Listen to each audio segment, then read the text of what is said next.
Hello friends, welcome to Eminent academy.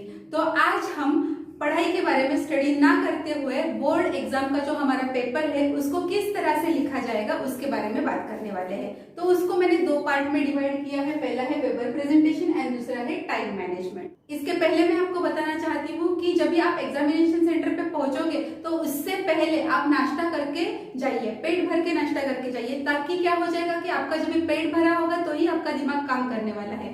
इसलिए पेट भर के नाश्ता करके जाइए और वहां पे 45 मिनट्स पहले पहुंचिए। आप वहां पे जाएंगे, 45 मिनट्स पहले वहां पे पहुंचोगे तो आपको ये भी देखना पड़ेगा कि आपका एग्जामिनेशन नंबर कहाँ पे है, कौन से हॉल में है, कौन से फ्लोर पे है, वो आपको चेक करना पड़ेगा। तो एटलीस्ट फर्स्ट डे पे आप 45 मिनट्स पहले जाइए। उसके बाद में आप थोड़ा लेट गए तो भी चलेगा।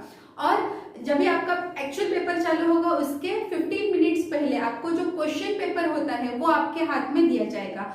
तो ये 15 मिनट्स को कैसे यूटिलाइज करना है वो मैं आपको बताने वाली हूँ।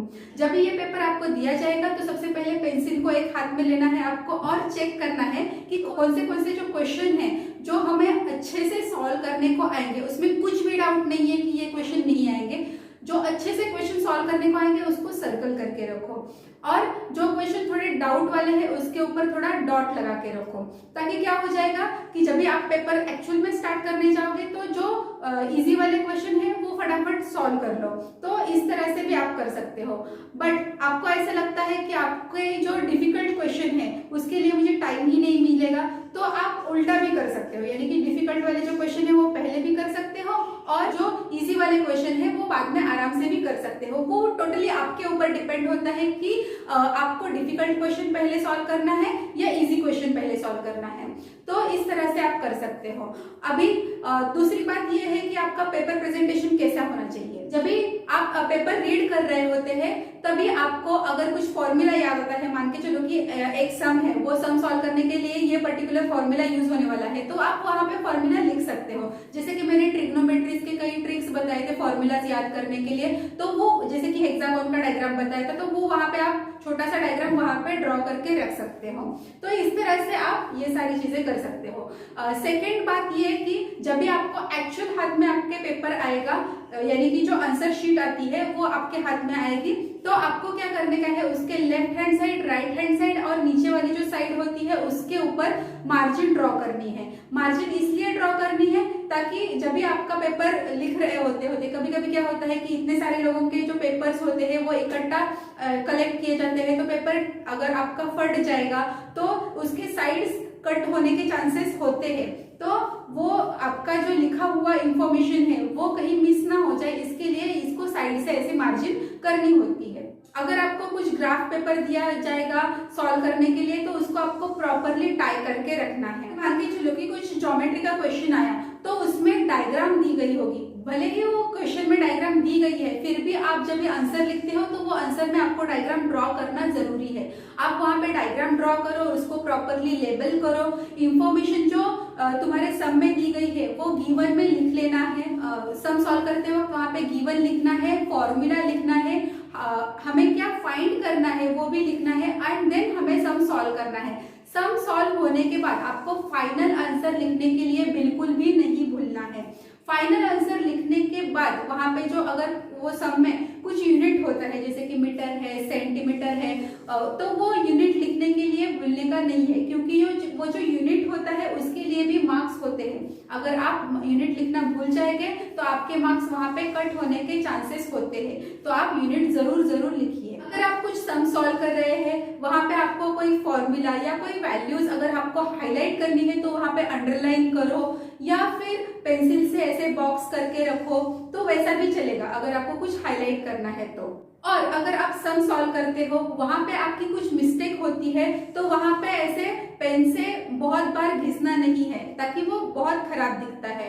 तो वहां पे सिंपली एक लाइन ड्रॉ करके वहां पे उसको छोड़ देना है ताकि आपका जो पेपर है वो अच्छा दिखे। अगर आप ज्योमेट्री के कुछ सम सॉल्व कर रहे होते हैं और वहां पे बताया गया है कि you have to use the value of a pi, pi की वैल्यू 22/7 यूज करनी है या पाई की वैल्यू 3.14 यूज करनी है, ऐसी वैल्यू अगर उन्होंने बताई तो वो वैल्यू ही आपको कंसिडर करनी होती है।